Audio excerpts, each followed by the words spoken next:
What's going on, foodie fam? So we are today going to do a shrimp and mussels scampi.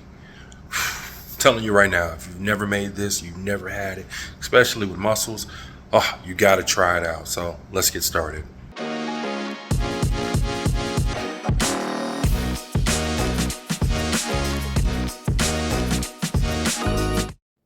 Now, the shrimp scampi dish is actually what makes this very popular, but we're actually going to use shrimp and mussels. Well, with the mussels, that actual extra sauce, that extra earth, that saltiness from the ocean is actually going to make this dish even better. Now, if you notice right now, I am using butter. I'm using a compound butter, but you can use a regular butter. It does not matter with this dish. I just had some leftover compound butter in the refrigerator, decided to go ahead and use it in work with this. If you don't know what a compound butter is, it's just basically having some seasonings and herbs already mixed in together, and it makes it a little easier to clean and to work with. So next thing we're going to do is add some garlic. Now we have this on, it's like at a medium low or medium heat. We're not trying to cook this fast, and the reason why is because I do not want the onions to burn or the garlic to burn. I'm going to do this low and a little slow. You can do it on a medium high, but you want to be watching it consistently. As I'm filming, sometimes I just miss on some things. So we added some garlic, added some flour. The flour is going to make it into a little bit thicker sauce. So we'll cook the flour down for at least 2 minutes before we added in our mussels. Now we added in our mussels first because they take a little bit longer to cook and to open up.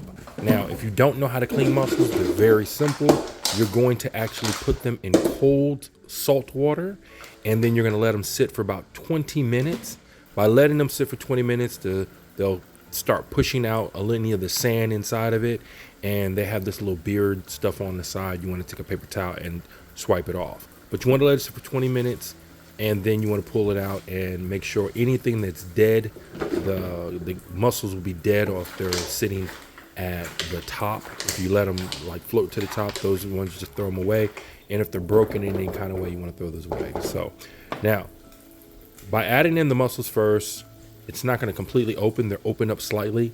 And then adding in the shrimp. Shrimp does not take long to cook. So we went ahead and added the shrimp, and we're going to add a little bit of parsley and some spinach. Now you can add any other flavors that you want in here. You can add thyme, you can add rosemary.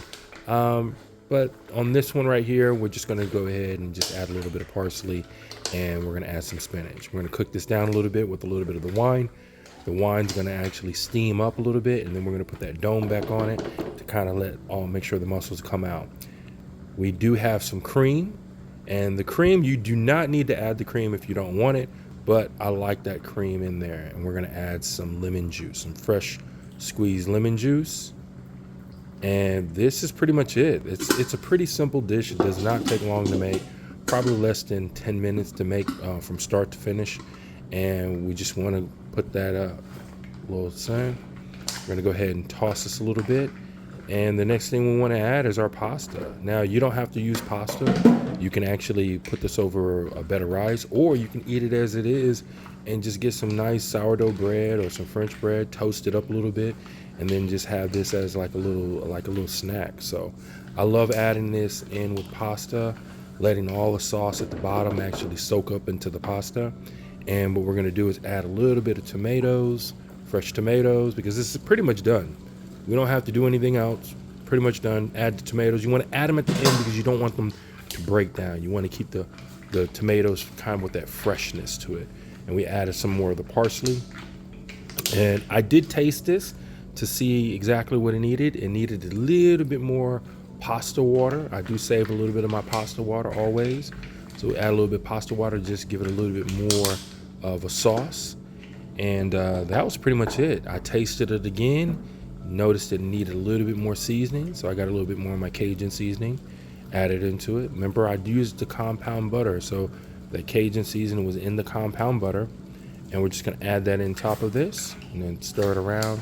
And it needed a little bit more salt, and pretty much that was it. After I salted it again, added a little bit of compound butter on top of this to kind of give it a little bit more richness to it. It was ready to go. And when you ever make this dish, I'm telling you right now, This is a great dish for two people, or family of three. But you can eat this by yourself if you want. Have some for leftovers. It's made at least about 3 to 4 dishes, and it came out perfect. You want to put the clams around the end, and then have the shrimp on top. But it came out perfectly. So whenever you get a chance to try this dish, let me know what you think, and don't forget to subscribe. Bye.